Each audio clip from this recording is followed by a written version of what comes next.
Bismillahirrahmanirrahim. Assalamualaikum warahmatullahi wabarakatuh.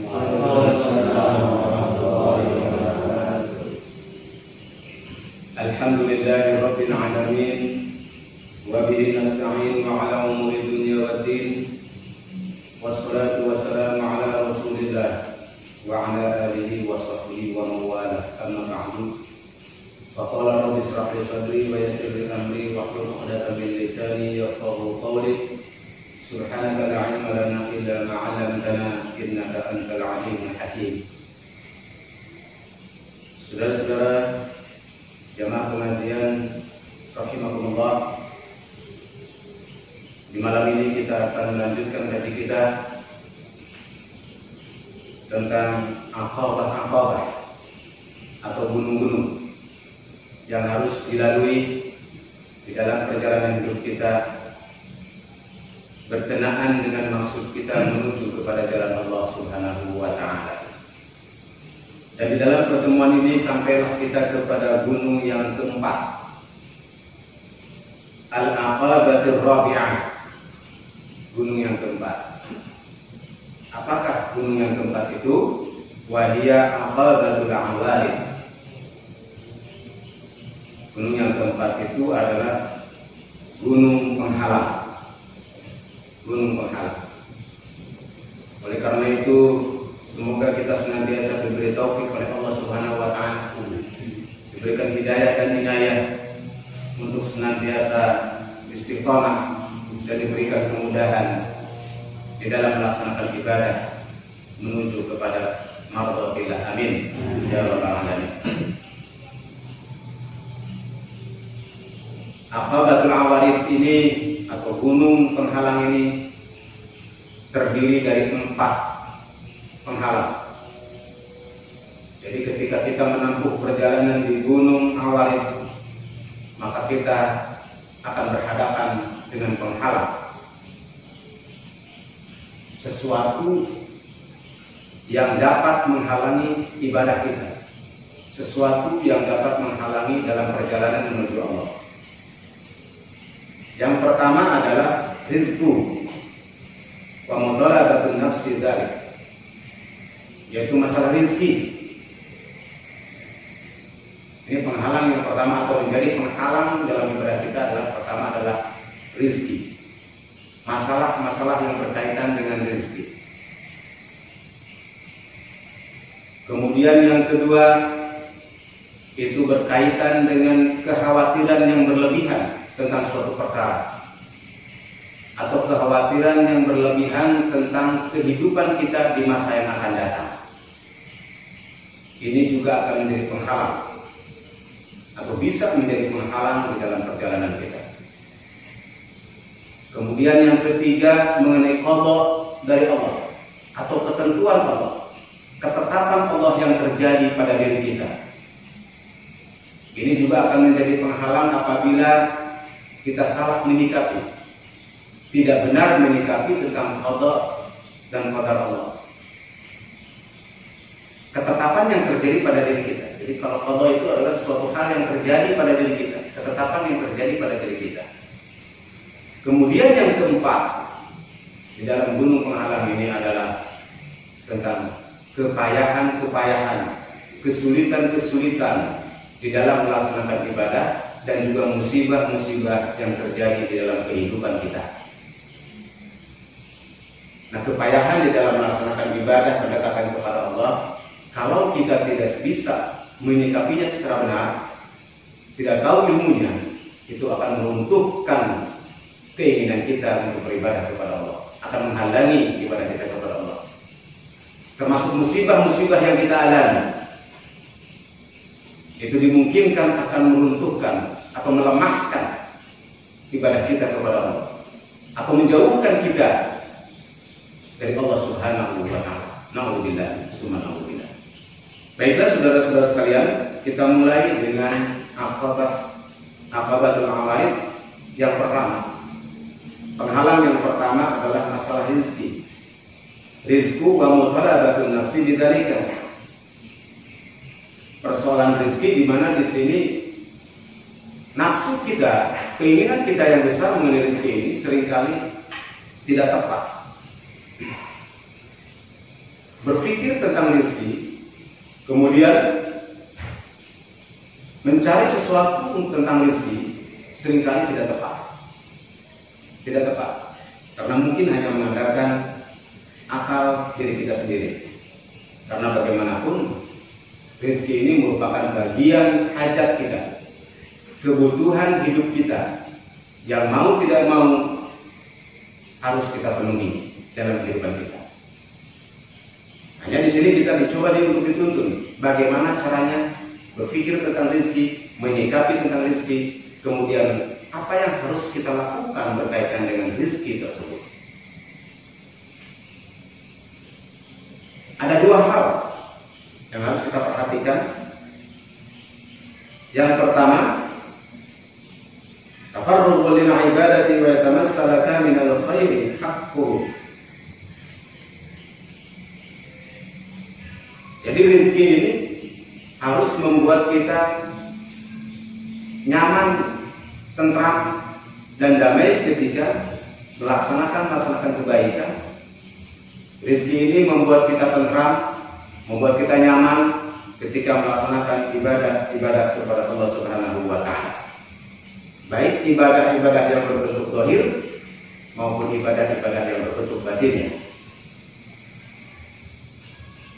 Jadi diharapkan rezeki yang demikianlah yang membuat tentram, damai, dan nyaman ketika melaksanakan ibadah. Artinya kita tidak terhalangi oleh persoalan-persoalan rezeki. Apa yang harus kita lakukan dalam hal ini? Yang pertama adalah tawakal ala Allah. Bertawakallah kepada Allah. Berkaitan dengan rezeki ini, kita diperintahkan untuk bertawakal kepada Allah Subhanahu wa Ta'ala. Karena kita pahami bahwa rezeki ini Allah sudah mengatur sedemikian rupa.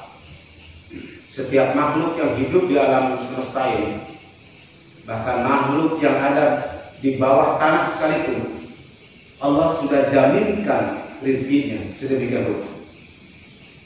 Allah sudah siapkan rezekinya sedemikian rupa. Karena Allah setiap menciptakan makhluk, maka pada saat yang bersamaan Allah siapkan rezekinya. Allah siapkan kebutuhannya, kebutuhan jasadi. Itu sudah disiapkan oleh Allah Subhanahu wa Ta'ala.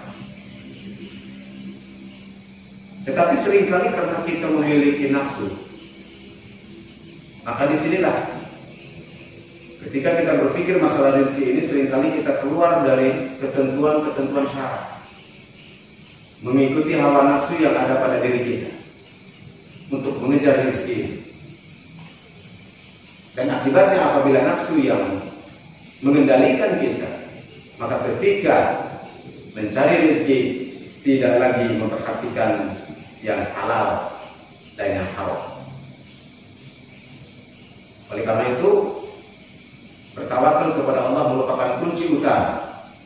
Yakin Allah akan memberikan rezeki kepada kita. Yakin Allah akan memberikan kebutuhan-kebutuhan hidup kita. Yakin Allah akan mencukupi kebutuhan-kebutuhan hidup kita. Keyakinan ini dulu. Tidak semata-mata Allah menciptakan kita sebagai manusia terlebih-lebih yang sudah dibekali dengan akal. Allah tidak bukakan rezeki itu. Allah tidak bukakan rezeki itu. Pasti Allah sudah siapkan rezeki-rezekinya. Oleh karena itu langkah pertama adalah sambungkan hati kita kepada Allah terlebih dahulu.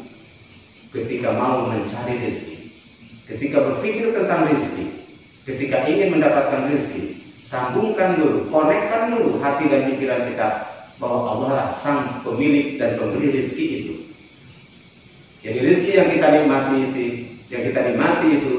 yang kita makan itu, semuanya dari Allah Subhanahu wa Ta'ala. Bukan semata-mata dari hasil kerja kita dan perbuatan kita.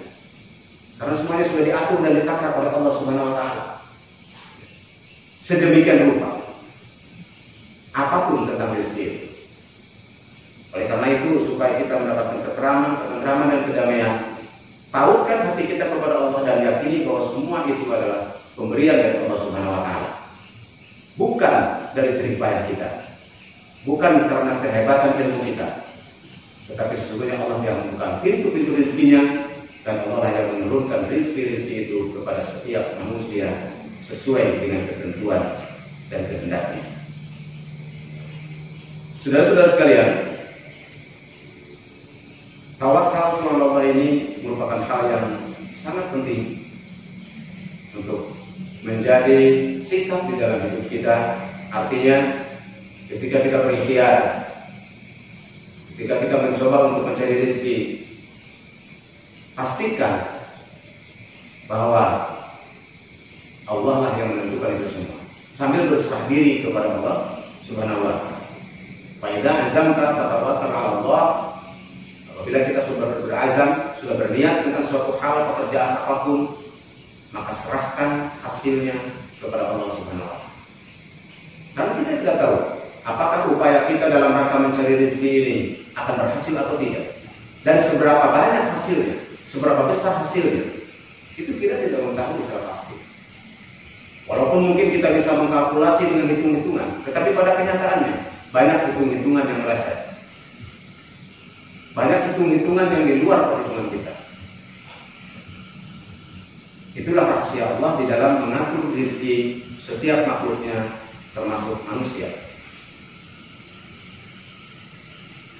Kemudian yang kedua, berkaitan dengan rezeki ini, yang harus kita perhatikan adalah bahwa alladzi qada tawakkul 'ala Allah Subhanahu wa ta'ala fi hadha sya'ni wa huwa ma fi qalbihi min al-khatir al-'azim wal amr al-kabir. Jadi ketika kita bertawakal kepada Allah Subhanahu wa ta'ala, maka kita harus menyerahkan sepenuhnya kepada mantannya, kepada dirinya, kepada Allah. Dan jangan sekali-kali kita merasa khawatir yang berlebihan tentang rezeki. Yang pertama tadi tawakal, yang kedua, janganlah kita khawatir yang berlebihan tentang rezeki. Dan dalam bahasa kasarnya itu, jangan sampai kita khawatir takut kelaparan, takut tidak makan, takut tidak minum, takut tidak punya pakaian. Ketakutan yang berlebihan tentang rezeki ini menunjukkan ketidakyakinan kita kepada Allah.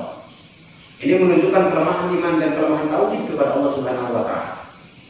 Artinya tidak yakin bahwa Allah lah yang menciptakan rezeki itu, kemudian Allah lah yang mengatur rezeki itu, dan Allah lah yang membagikan rezeki itu kepada siapa yang dikehendakinya. Jangan sampai ada ketakutan seperti itu. Kita yakin kepada Allah bahwa Allah sudah mengatur segalanya, dan Allah Maha tahu kapan waktunya rezeki itu datang, di mana rezeki itu kita temukan, dan bagaimana cara menemukannya. Itu semua sudah ada di dalam tulisan Lauhul Mahfuz. Makanya kita seringkali sulit menemukan kesulitan. Katakanlah kalau seandainya orang berdagang, seringkali sulit menemukan jalan dagang yang tepat yang mana. Karena saking tidak tahunya kita sebagai manusia. Seringkali kita berpikir, dagang apa ya? Apakah dagang dodol, dagang buah, dagang jeruk, dagang makanan, dan sebagainya, begitu. Kita hanya menduga-duga dan meraba-raba. Kemudian kita mencoba untuk melakukan dagang, katakanlah seperti itu. Nah, ketika melakukan dagang, seringkali juga di situ ada kekhawatiran berlebihan, jangan-jangan dagang ini nggak payu, jangan-jangan nggak ada pembeli dan seterusnya.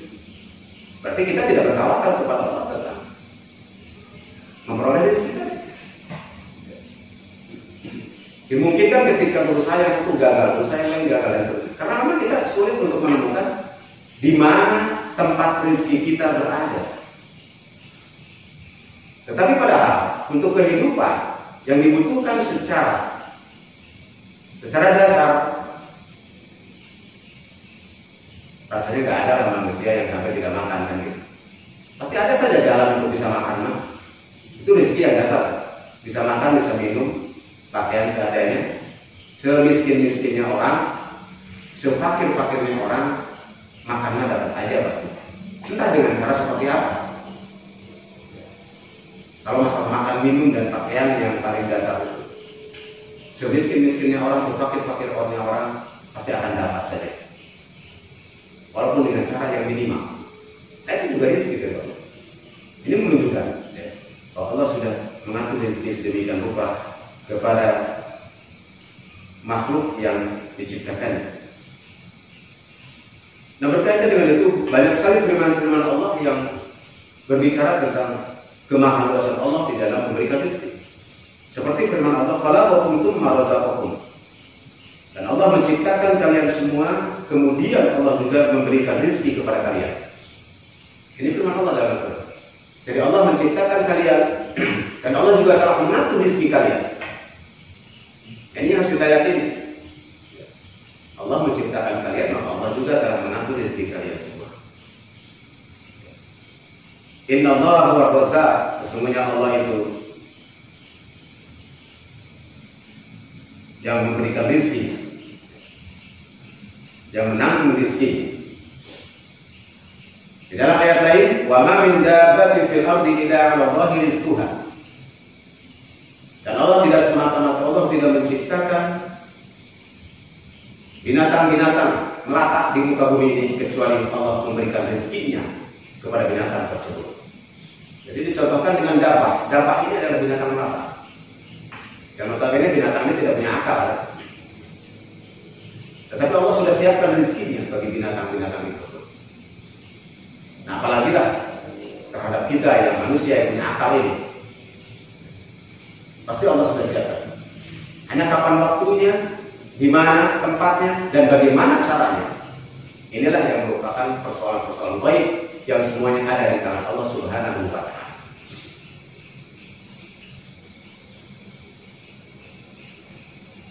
Kemudian firman Allah lain berkaitan dengan tawakal, wa tawakkal 'alallahil hayyil ladzi la yamut. Dan hendaklah kalian bertawakal kepada zat yang maha hidup dan juga zat yang tidak akan mati. Jadi bertawakal kalian kepada Allah Subhanahu wa Ta'ala dalam hal ini. Wallahi fatawakkalu in kuntum mu'minin. Dan kepada Allah lah kalian bertawakal jika kalian benar-benar orang-orang yang beriman. Ini perintah bertawakal. Perintah bertawakal. Kita harus yakin dan menyerahkan diri kepada Allah Subhanahu wa Ta'ala tentang apapun yang terjadi, terutama masalah rezeki, dan kita meyakini bahwa Allah akan mengatur dan sudah mengatur, bahkan sudah menuliskan rezeki kita di Lauhul Mahfuz. Oleh karena itu tidak perlu kita khawatirkan mengenai rezeki itu, mengenai rezeki di dalam kehidupan kita. Jangan sampai mengganggu dengan kekhawatiran yang berlebihan tentang urusan rezeki. Terlebih-lebih lagi jangan sampai perkara rezeki ini menghalangi ibadah kita kepada Allah, sehingga kita tidak mau ibadah kepada Allah. Yang namanya ibadah kita terhalang gara-gara persoalan rezeki kita itu. Ada beberapa hal yang harus kita ketahui berkaitan dengan rezeki ini, supaya kita menyikapinya secara tepat dan benar.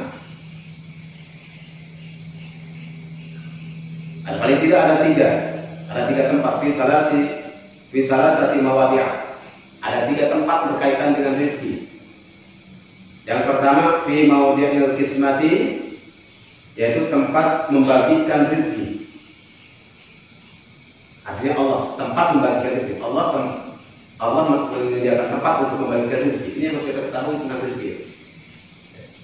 Bahwa sifat Allah itu percaya kepada Allah. Artinya kita percaya kepada Allah bahwa rezeki kita sudah disiapkan tempatnya di suatu tempat. Ya, tempat itu mungkin dagang anu, bekerja anu, kan gitu. Tempat dagangnya dagang apa, bekerjanya di mana dan sebagainya, itulah maksudnya tempat itu. Allah sudah menentukan itu. Sudah menentukan itu. Sudah ditentukan oleh Allah.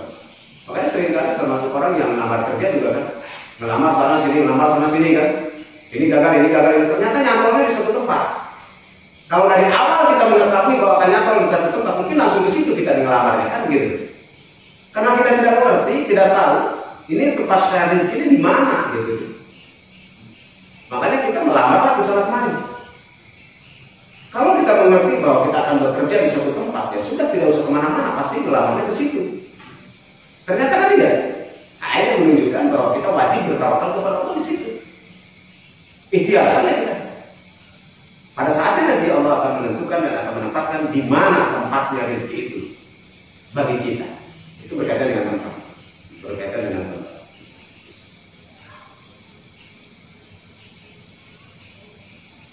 Kemudian yang kedua berkaitan dengan rezeki ini, fi mawdi'in nusrati. Ini di dalam tempat itu terdapat pertolongan dari Allah. Kita harus meyakini bahwa ada pertolongan Allah berkaitan dengan rezeki. Harus meyakini. Bukan semata-mata dari upaya kita.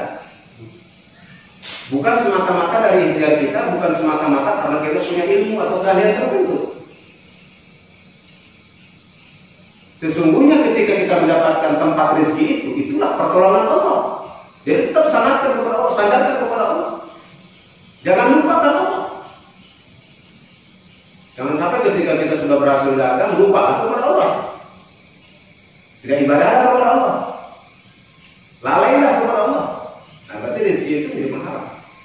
Tapi tetaplah ingat kepada Allah ketika kita bekerja di suatu tempat, ketika kita berhasil dagang di suatu tempat, ketika berhasil usaha di suatu tempat, dan sebagainya dan sebagainya. Bahwa di situ ada pertolongan Allah. Bahkan lebih istimewa lagi bagi orang-orang yang istiqomah dan meyakini bahwa pertolongan ini adalah merupakan hal yang luar biasa. Bahwa di balik itu semua, di segala keterbatasan yang kita miliki, maka pertolongan Allah lah yang paling besar, yang mana besar. Difirmankan oleh Allah, "In tansurullaha yansurkum." Jika kalian menolong agama Allah, maka Allah akan menolong kalian semua. Ini kata-kata kuncinya. Jadi persoalan rezeki harus kita yakini ini merupakan bagian daripada pertolongan Allah kepada kita. Ini pertama konsep tauhid ini. Kita harus meyakini bahwa persoalan rezeki itu adalah persoalan bagaimana Allah menolong kita. Cara Allah menolong kita. Hanya bagaimana supaya Allah menolong kita di dalam urusan rezeki, termasuk tempat, waktu, dan bagaimananya tadi. Tansurullah, tolonglah agama Allah terlebih dahulu. Jangan lupakan agama Allah. Jangan lupakan agama Allah. Jangan lupakan Allah, maka Allah akan tolong kalian. Tetapi sebaliknya jika kalian lupakan Allah, maka Allah akan berlepas diri dan Allah tidak akan tolong kalian, termasuk dalam urusan rezeki.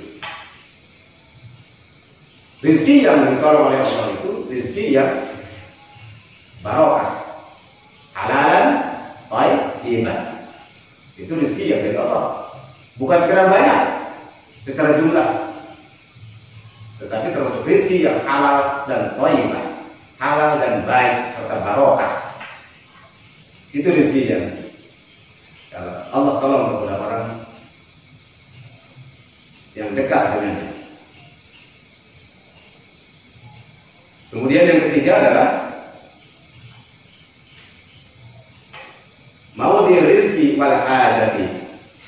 Fa inna Allah ta'ala mutakafirun bima yuqimu biniyataka min khidmatihi wa tamakkanu bihi min ibadati. Jadi rizki dan kebutuhan-kebutuhan kita itu sesungguhnya berasal dari Allah. Dan Allah akan mencukupkan kepada kita dengan satu syarat: berkhidmatlah kepada Allah. Berkhidmatlah kepada Allah sebagaimana beribadah seorang hamba sahaya kepada Sang Maharaja. Ini kata-kata kunci yang harus kita rasakan dan kita lakukan dalam kehidupan kita, termasuk berkaitan dengan rezeki. Supaya rezeki itu halalan thayyiban wa barakah. Halalan thayyiban wa barakah. Halal, baik dan berkah. Berkhidmatlah kepada Allah di dalam kehidupan kita. Kita menjadi hamba, menjadi khadim Allah, menjadi pelayan Allah di dalam kehidupan kita. Dan Allah adalah Sang Maharaja dan kita adalah hamba-hambanya. Kita adalah khadimah-khadimah. Kita adalah pelayan-pelayan agamanya. Maka jadilah kita menjadi pelayan-pelayan agama Allah. Maka Allah akan cukupkan kehidupan kita dengan rezeki-rezeki. Sebagaimana seorang hamba sahaya yang dicukupkan rezekinya oleh tuan raja. Sehingga hamba sahaya hanya melayani tuannya. Pekerjaannya hanya melayani tuannya. Setelah itu, si pekerja ini akan diberikan kebutuhan-kebutuhannya dan dicukupkan kebutuhan-kebutuhannya oleh Sang Maha Raja. Dalam hal ini tentu saja Allah Azza wa Jalla. Jadikan kehidupan kita sebagai hamba, jadikan kehidupan kita sebagai pelayan-pelayan agama Allah. Maka Allah akan cukupkan rezeki kita, sedikit atau banyak, menjadi berkah dalam kehidupan kita. Nah itu, bahkan dimudahkan dalam segala urusan-urusan rezeki, tidak akan disulitkan. Dan yang paling penting, rezeki itu menimbulkan kenyamanan, kedamaian, ketentraman di dalam melaksanakan ibadah kepada Allah. Bukan rezeki yang mengkal, rezeki yang menimbulkan kemudaratan, rezeki yang menimbulkan keresahan di dalam hidup kita. Tetapi rezeki yang menimbulkan ketenangan, kebahagiaan, keselamatan di dunia wal akhirat. Itulah rezeki-rezeki yang diberikan oleh kepada hamba-hambanya yang terpilih. Walaupun sebenarnya Allah memberikan rezeki kepada siapa saja, baik orang mukmin, orang kafir, orang musyrik, kasih rezeki oleh Allah semuanya. Tetapi bagi orang-orang yang beriman, pilihlah kehidupan yang baik. Pilihlah kehidupan yang baik. Dan inginkanlah kita untuk mendapatkan rezeki-rezeki yang baik pula untuk bekal kehidupan kita di dunia dan di akhirat. Ya, itu saja untuk sementara ini. Nanti masih kita lanjutkan dalam kesempatan berikutnya tentang bab rezeki ini. Ada beberapa hal lagi yang harus kita sampaikan. Hanya untuk saat ini sampai sini dulu. Terima kasih atas perhatiannya. Hadanallahu wa iyyakum ajma'in. Wallahu muwaffiq ila aqwamit thoriq. Wassalamualaikum warahmatullahi wabarakatuh. Waalaikumsalam warahmatullahi wabarakatuh.